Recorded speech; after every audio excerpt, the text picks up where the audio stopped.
रहे हैं उनके साथ ज्यादा मत सटिए, नहीं तो बिहार में जो हालत हुआ है वही वहां भी होगा। तो इसलिए उधर मत सटिए, थोड़ा दूरे रहिए, डिस्टेंस बना के रखिए। पूरा अपना शपथ ग्रहण का तिथि घोषित कर दिए कि फलना तारीख को हम शपथ ग्रहण लेने के लिए राजभवन जा रहे हैं। स्वघोषित मुख्यमंत्री अपने को बना दिए। अब उनका हश्र जानिए सभापति महोदया, 79 से 25 पर आ गए, 25 पर आ गए, तो ये हंस रहे हैं। छोड़ दीजिए ना भाई आप। अरे वाह भाई वाह, आप कुछ बता दें।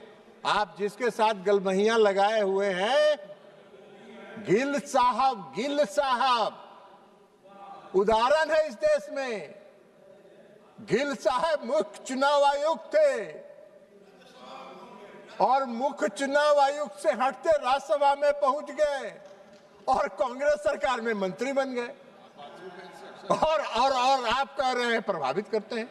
कोई उदाहरण है क्या? कोई उदाहरण है कि मोदी जी की सरकार में किसी संवैधानिक संस्था में बैठे लोगों को राजनीतिक रूप से कहीं से जोड़ा गया हो? नहीं है। ये काम आप करते थे। उसके आगे भी क्या बता देंगे कि जो सर्वोच्च न्यायालय में बैठे हुए एक जज थे, उनको भी राज्यसभा में लाए थे, कांग्रेस पार्टी ने लाया था। तो इसलिए वो छोड़ दीजिए। ये काम आपका है और ये काम मुख्य तौर पर आपका नहीं है। आप तो नहीं है, आप बेकार उसमें कर। आप अगर 10 साल तक सरकार चला लिए, आपको अगर 10 साल तक बिहार देश की जनता ने आपको अगर सत्ता में बैठा दिया तो ईवीएम ठीक है। और लगातार प्रयास करने के बाद भी आपको जनता स्वीकार नहीं कर रही है तो ईवीएम गलत है।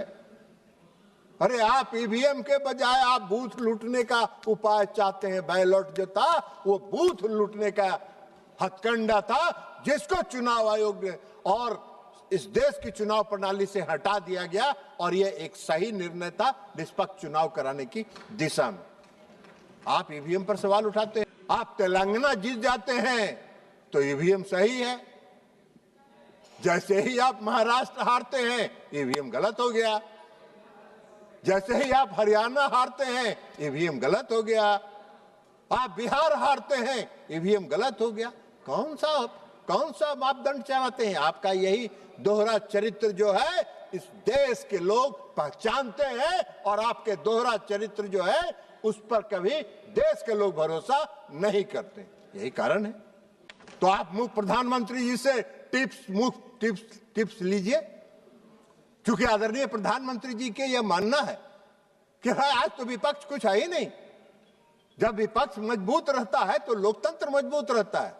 तो प्रधानमंत्री जी तो चाहते हैं तो कुछ टिप्स लीजिए, अकेले में जाइए, कोई प्रधानमंत्री जी किसी को बताएंगे नहीं, चुपके से आपको टिप्स दे देंगे और टिप्स लेके आ जाइए और उस पर काम करिए।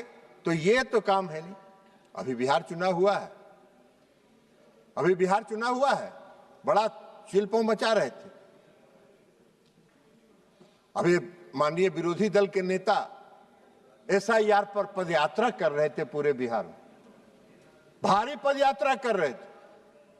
और पदयात्रा में दरभंगा में गए तो इनकी रैली में इस देश के प्रधानमंत्री नरेंद्र मोदी जी को भद्दी गालियां दी गई।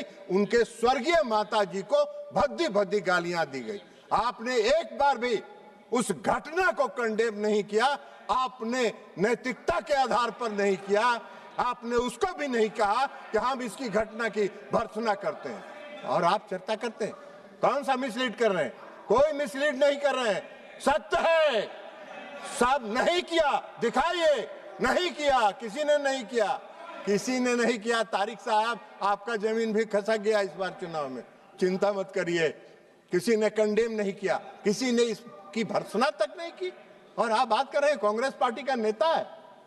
वो कांग्रेस पार्टी का नेता है, वो टिकटार्थी था विधानसभा के चुनाव में, उसको टिकट मिल भी गया। बाद में इन लोगों ने कहा कि बड़ा गड़बड़ हो जाएगा, उसका टिकट बदल दो, तो अंतिम समय में इन लोगों ने टिकट बदल दिया। ये तो इनका चरित्र है।